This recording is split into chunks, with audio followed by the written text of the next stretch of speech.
3:30 ରାତିରେ ଆମେ ଏବେ ବାହାରି ସାରିଲୁଣି ଯିବୁ ଗୋଟେ ଜାଗା। ତ ଗେସ୍ କରନ୍ତୁ ଆପଣମାନେ ଆମେ କେଉଁଠିକି ବାହାରିଛୁ। ତ 2ଟା ରାତିରୁ ଉଠିକି ଆମେ ପୁରା ବାହାରି ସାରି ମାନେ କାମ ସାରି ରେଡ଼ି କରିଥିଲୁ। 2ଟା ରାତିରୁ ଉଠିକି ଆମେ ପୁରା ରେଡ଼ି ହେବାରେ ଲାଗିଛୁ ଯେ ସବୁ କାମ ସାରିକି।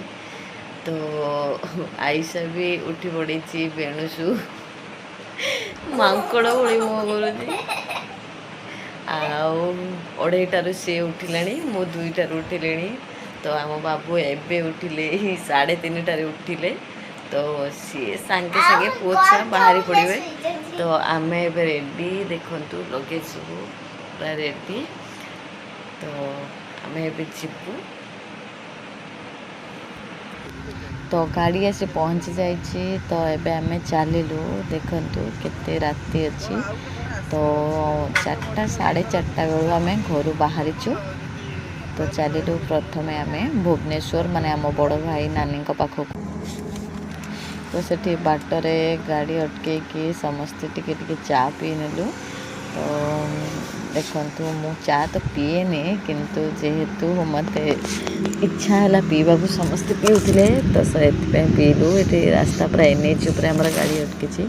ତ ମୁଁ ଟିକେ ଚା ପିଇଦେଲି।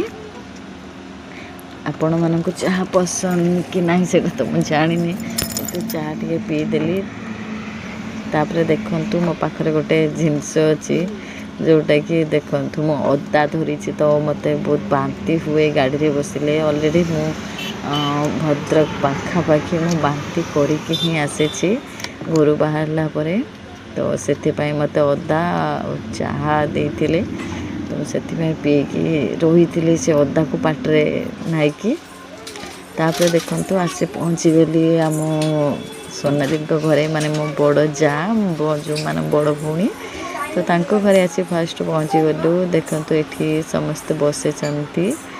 ତ ଏଠି ଦେଖନ୍ତୁ ଆମ ନାନୀ ଯେଉଁଠି ରହୁଛନ୍ତି ସେଠି ତାଙ୍କର ଗୋଟେ ବଡ଼ ବଗିଚା ଅଛି। ତ ସେଇ ବଗିଚାରେ ଏଠି କିଛି ମୋ ଝିଆରୀ, ମାନେ ଆମ ସୋନାଲିଙ୍କ ସହିତ ବୁଲିଲି। ଦେଖନ୍ତୁ ତାଙ୍କର କେତେ ବଡ଼ ବଡ଼ ଆମ୍ବ ହେଇଯାଇଛି। ଦେଖନ୍ତୁ ଏରୋପ୍ଲେନ୍ ଯାଉଛି। ତ ଯେହେତୁ ତାଙ୍କ ମାନେ ରହୁଛନ୍ତି ଭୁବନେଶ୍ୱର ଟାଉନ୍ ଉପରେ, ତ ସେଠି ତାଙ୍କର ପାଖ ହେଉଛି।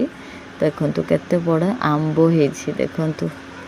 ତାପରେ ଏଠି ଆମ ସୋନାଲି ଆଗେ ଆଗେ ଚାଲିଛନ୍ତି। ଏଠି